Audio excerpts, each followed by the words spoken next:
The Nintendo Switch is on fire these days with Labo VR, the announcement of the release date for Super Mario Maker 2, the reveal of a brand new Persona title coming to the Switch, and insane sales numbers which we have to get straight into before we get back to Super Mario Maker 2 and Persona 5 and the Nintendo Switch. Since total Nintendo Switch system worldwide shipments were as of end of March at 34.74 million units, which means that by the end of April the Nintendo Switch has more than likely surpassed 35 million units shipped worldwide. This is a feat that has not been seen from Nintendo over such short span of time since the Nintendo Wii.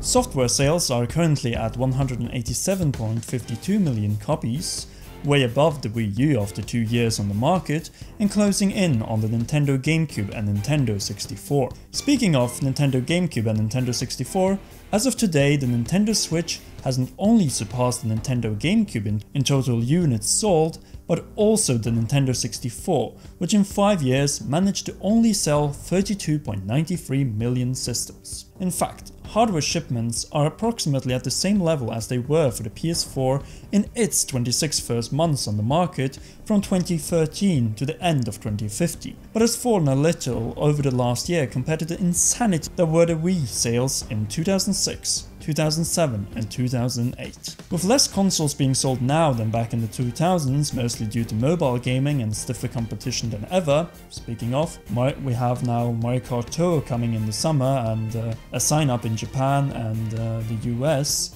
for Android users. These are still very good numbers considered these circumstances. For Nintendo, they're a little under the goals that they set last year. Probably they expected to sell as well as the Wii did in the same span of time. But with an insane lineup for 2019, it is likely that the system could return to the sales pace of the Wii and reach the new sales goal, which is around 18 million Nintendo Switches sold by next year.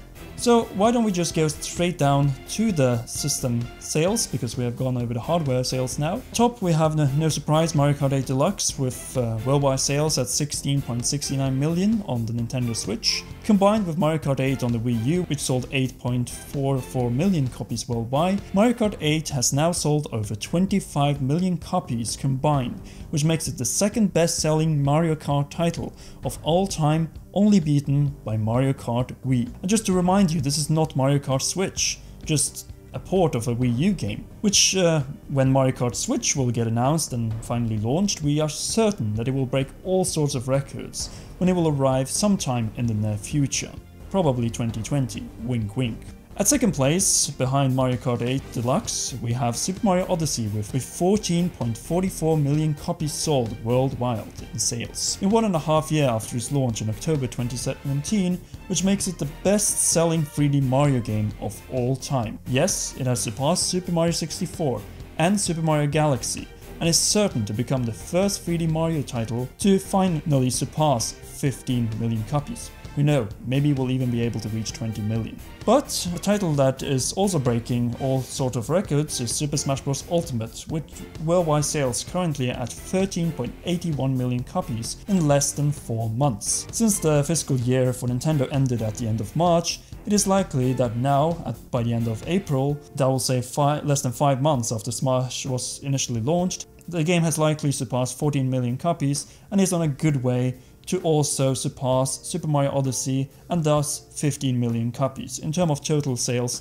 thanks to the Fighter Pass, the well-received Joker DLC, new updates which keep the game alive with new content for at least another year. It is also worth noticing that Super Smash Bros. Ultimate has in less than 4 months sold more copies than the total number of Wii U's have been sold to this day, and that the game is the best-selling fighting game of all time.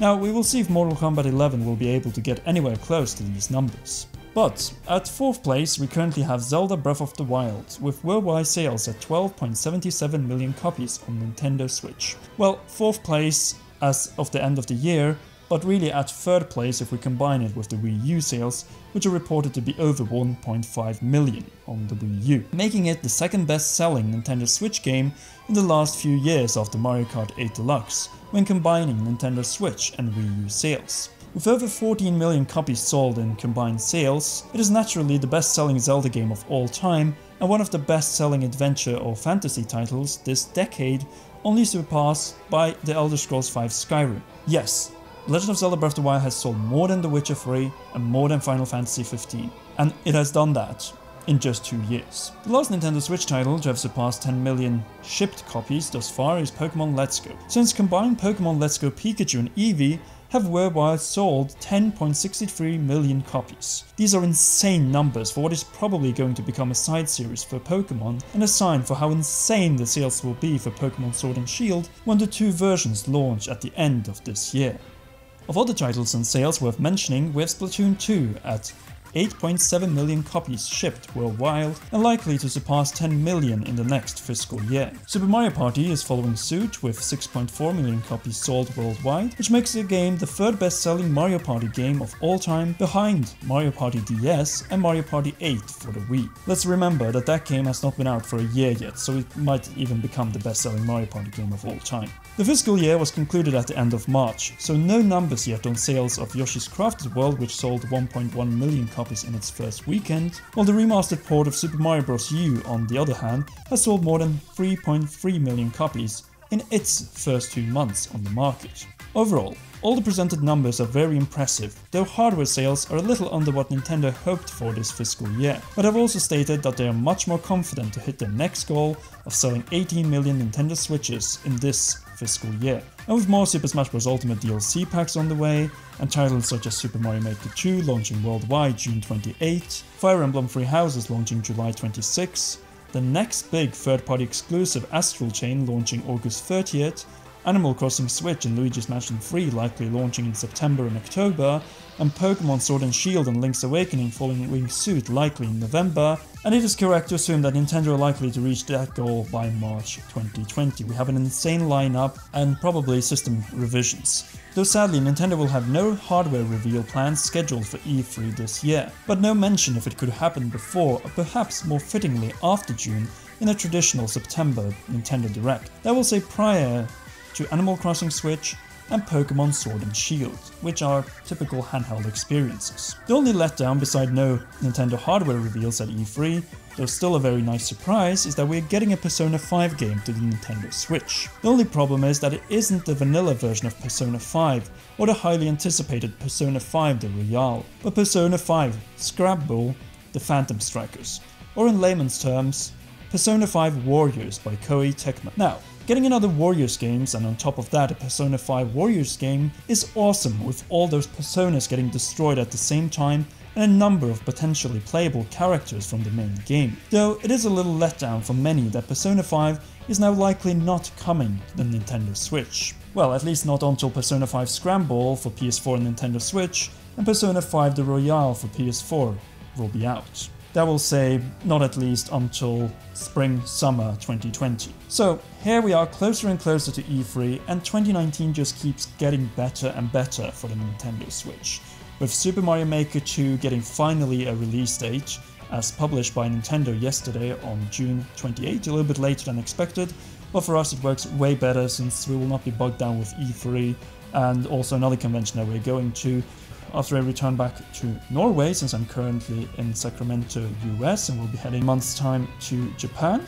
We have Pokemon Sword and Shield coming in, which is probably the hottest candidate to take over the crown from what is pretty much a remaster of a Wii U title, and probably another Mario Kart game, which is also likely to come out in the next year or so for the Nintendo Switch, seeing that it's been 5 years since Mario Kart 8 came out on the Wii U, and Nintendo's probably been working on that game for quite some time now. So maybe at E3 we might get a reveal. We might talk about it in a later video. If you don't want to miss off any of our upcoming Nintendo Switch videos, that will say sales updates, that will say accessory videos, that will say upcoming games videos, lineups, top 10s and so on, then make sure to leave a like on this video, of course, subscribe to our channel.